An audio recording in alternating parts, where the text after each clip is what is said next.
Hi, Lesley here. I've spent the entire school year studying hard and even won several contests, and for that, the school principal gifted me with a trip to a camp for talented kids. Can you imagine? I couldn't even dream about it, and today I'm going there for a whole month. Mom, Dad, I promise to be a good girl. The camp was situated in several dozens kilometers from the city. If something happens, running away won't be an option. As all the guys there were special, very brainy, I had a hard time finding a common language with them, and at first I felt really out of place until Wood approached me in the canteen. He was in the first group just like me, and he too was keen on maths. Therefore, we quickly became friends and since then kept together. We participated in all the contests, concerts and trips together and partied only for the nights. It was like this until I felt I loved him, for real. And then I was terrified. What would come after the camp? Would we go home separated and I'd suffer? If so, I'd better stop communicating with him right now. And so I did, and I felt horrible. But then Wood confessed to me he fell in love with me at the first sight. We agreed that after the camp, we'd see each other every day, and then we'd enter the same university. The month passed quickly, and today we are having the farewell night at the camp. We'll sit by the fire at night, sing songs, and remember funny and interesting cases. Sue and Leo, our scoutmasters, congratulated us for all our time here, and then looked to the sides funnily, as if they wanted to tell us something, and I wasn't mistaken. The scoutmasters said the village near the camp was by no means an ordinary one. Real werewolves lived there, and on full moon they came out hunting. Sue and Leo learned this from the previous scoutmasters, and at first didn't believe that, until they saw one werewolf with yellow eyes. He looked like a feral man. They continued. The werewolves were only scared of garlic, silver and water. Believe it or not, but today they'll go hunting for sure. It's full moon, and in addition, it's the last night with so many helpless kids in the camp. So you'd better not be lazy and at least have a bottle of water for yourselves. But how is that possible? Sue, Leo, it's 21st century. Just how can it all be? Leo said in 1842 there was a traveling circus famous for its dogmen right in this place, and this dogman sometimes bit those who came too close to his cage, and eventually he ran away. It was said the local werewolves started from him. I thought it over. This must have had some scientific explanation. Maybe that circus guy had a mutation ending up in seasonal rabies, and then this deviation was inherited by his descendants. The genes might have turned into a hellish cocktail during those 180 years. Jeez. Leo, you should call some service here immediately. He grinned. And what do we say then? That we have werewolves? That's a quick way into a madhouse, you know. Folks started to leave, but I was sitting still. Suddenly someone grabbed me from behind and my heart raced. Wood, you fool! What are you doing this for? Don't scare me like this. He laughed and couldn't believe I took that nonsense seriously. Didn't you hear it? Sue and Leo saw a werewolf themselves. In addition, today the moon is full, and there are so many reckless kids here. Wood said that was nonsense. The scoutmasters just listened to too many mystical podcasts and went to sleep. How so? All girls from my building thought it was made up too, and no one went to get some water. They were snoring already, but I couldn't sleep. Maybe that is a myth after all, but I should have some water, or I'll never fall asleep, that's for sure. Lesley, just pull yourself together, get up and start moving. The way is short. I ran as fast as I could, and in a minute was returning to my building happily. The task is complete. And then I saw a shadow ahead. It jumped to the side quickly. I stopped and closed my eyes. Oh my goodness, what was that? I should open my eyes slowly. Wood, what are you doing here? Why are you not in bed? And what happened to your arm?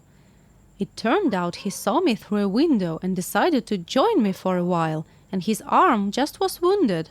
Wood, let's sit here on this bench for a while. I need to calm down. You see, some shadow had run here just before you showed up so unexpectedly. We started chatting, recalling how we met and how I dropped my plate in the canteen on the very first day.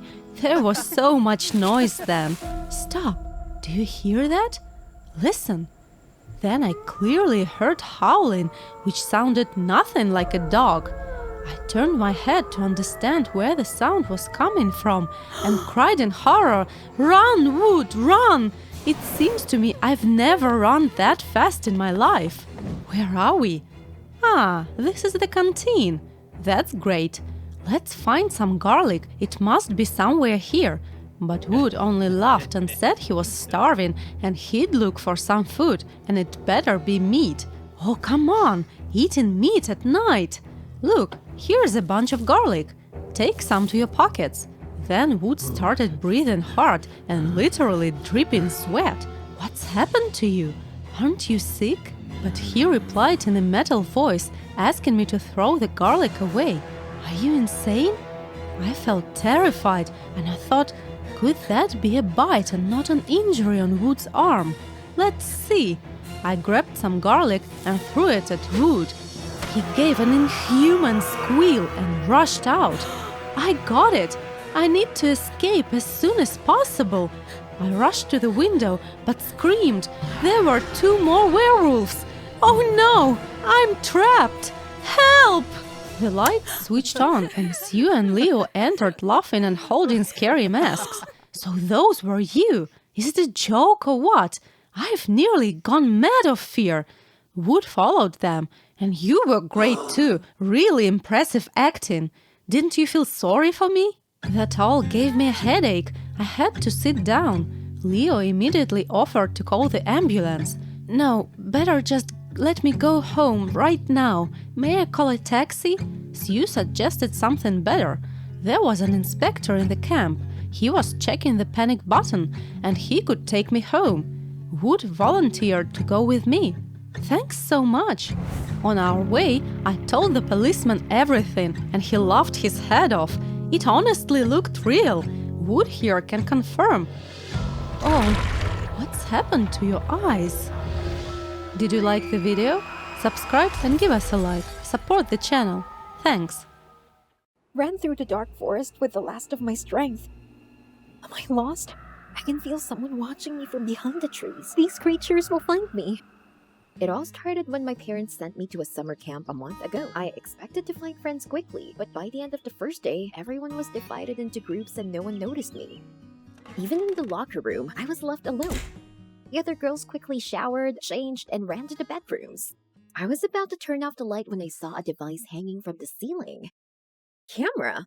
This is the women's locker room. Who's watching us? I decided that I should urgently go to the administration and tell them about it. If there's a pervert among us, I don't want to deal with him. The administration building was pretty far, so I decided to cut through the woods. I shivered at every sound as I made my way through the dark woods. I kept turning around, but there was only darkness behind me. Suddenly, someone grabbed my arm tightly. I screamed in fear, but they closed my mouth. Be quiet.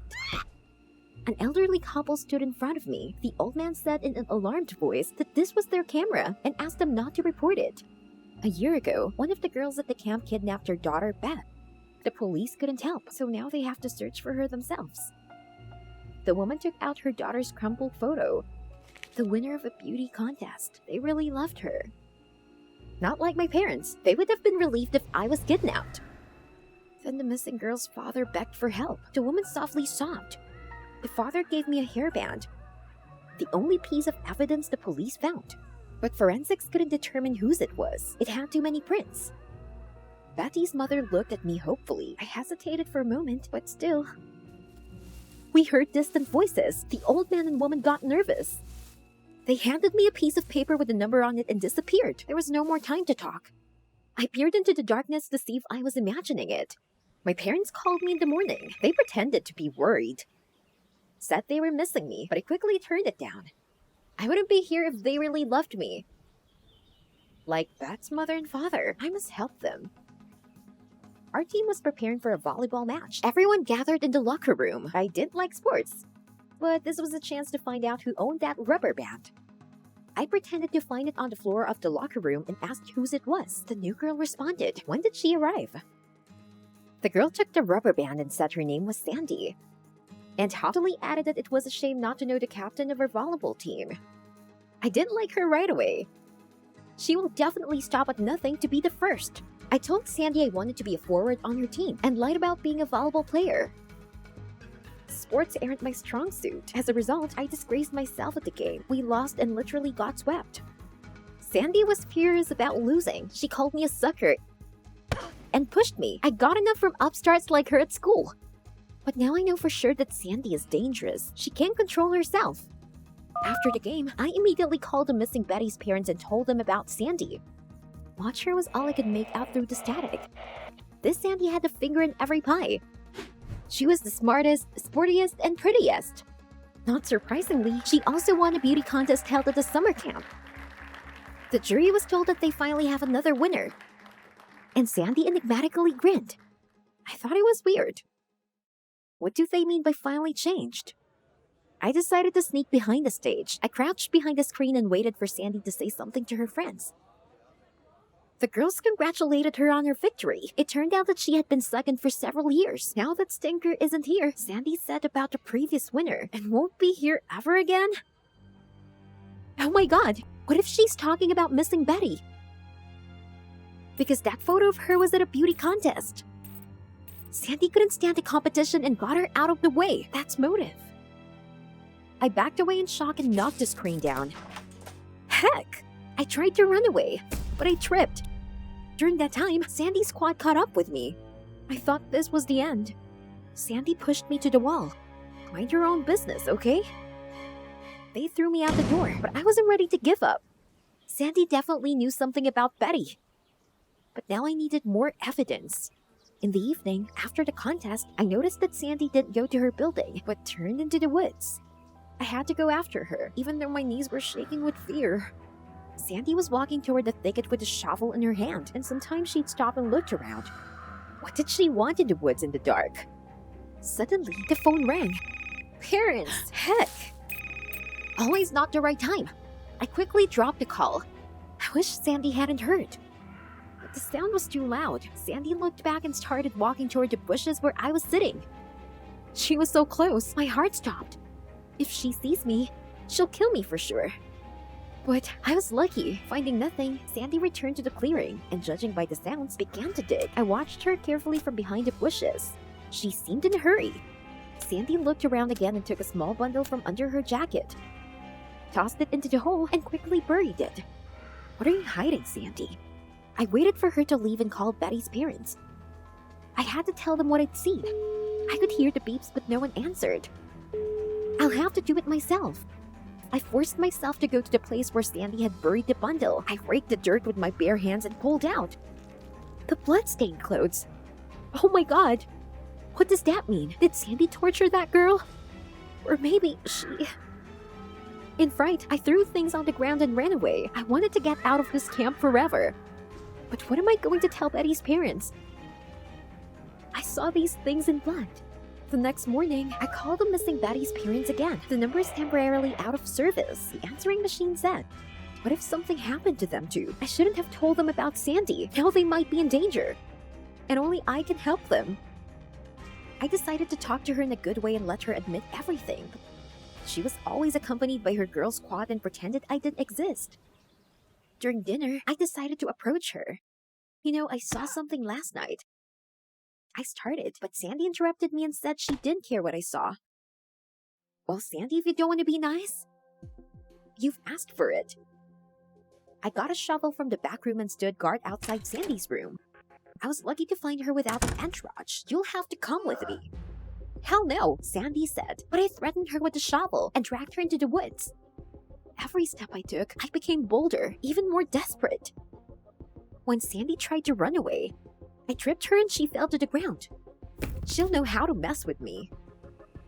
When we reached the pit, I stuck my shovel in the ground and definitely looked at Sandy.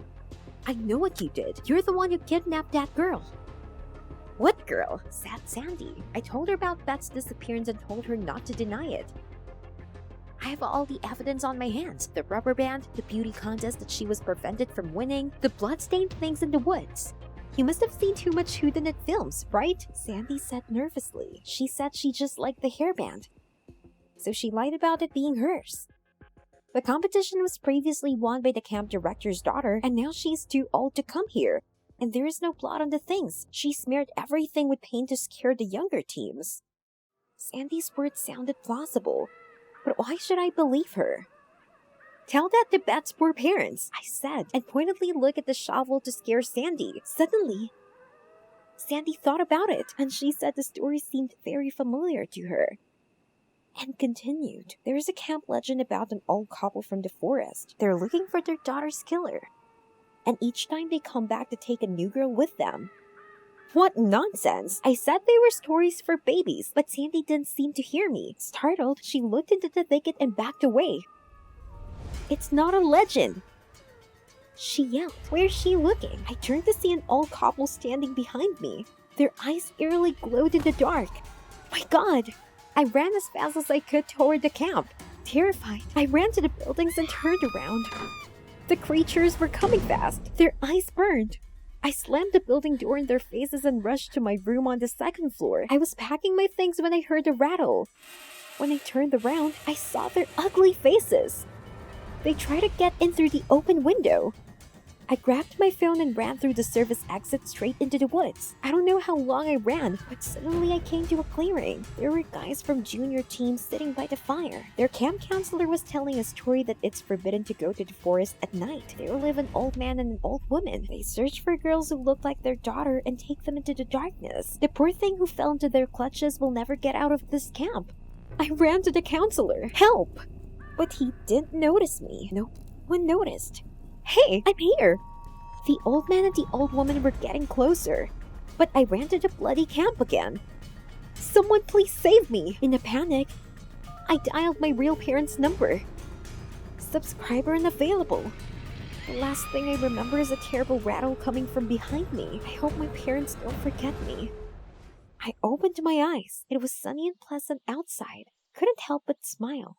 Stop! How I ended up in my room when, thank God, it was just a dream. When I realized this, I remembered that I had a big fight with my parents the day before. I wanted to apologize to them, I thought. I went down to the dining room where we usually have breakfast. I didn't know what to say. When I saw my parents, I just started crying. Mom and Dad ran up to me and started uneasily asking what happened.